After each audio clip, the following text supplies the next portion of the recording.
Hi everyone! Ako si Noli Jane D. Cascaro from GAS 11A.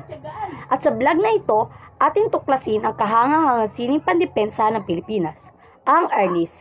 Higit pa sa isang simpleng martial art, ang arnis ay isang malagang bahagi ng ating kasaysayan at kultura. Samahan ninyo ko habang binubuhay natin ang kasaysayan ng prinsipyo nito. Ano nga ba ang kasaysayan ng arnis?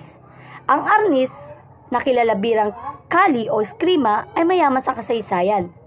Pinaniniwala ang nagmula ito noong panahon ng mga sinaunang Pilipino.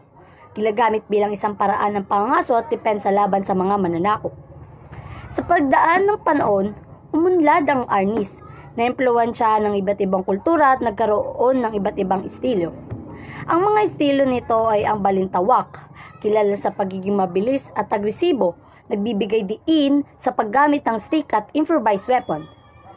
At isa pa ay ang modern arnis, isang estilo na pinagsama-sama ang mga element ng iba't ibang traditional na estilo, nagbibigay diin sa pagiging epektibo sa modernong panahon.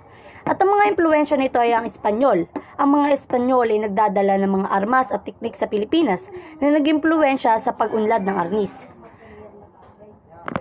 At ang Chinese, ang mga Inchik ay nagdala ng mga teknik sa paggamit ng espada at iba pang pang-armas na naimpluwensya sa ilang mga estilo ng arnis. At ang pangatlo naman, ang mga Hapones ay nagdala ng mga teknik sa paggamit ng katan at iba pang armas na nag-impluwensya sa ilang estilo ng arnis. Mahalaga rin ang pag-aaral ng kasaysayan nito upang maunawaan ng lalim at kalagahan ng sining na ito. Ano ang mga prinsipyo ng arnis? Ang arnis ay hindi lamang tungkol sa pag-atake. Mayroon itong mga prinsipyo na nakatuon sa disiplina, respeto at pagkontrol sa sarili. Gaya ng pagiging handa, pagiging maagap, paggamit ng tamang timing at iba pa. Ang pag-unawa sa mga prinsipyong ito ay mahalaga upang maging isang epektibong manlalaro ng arnis. At yun lamang po, maraming salamat.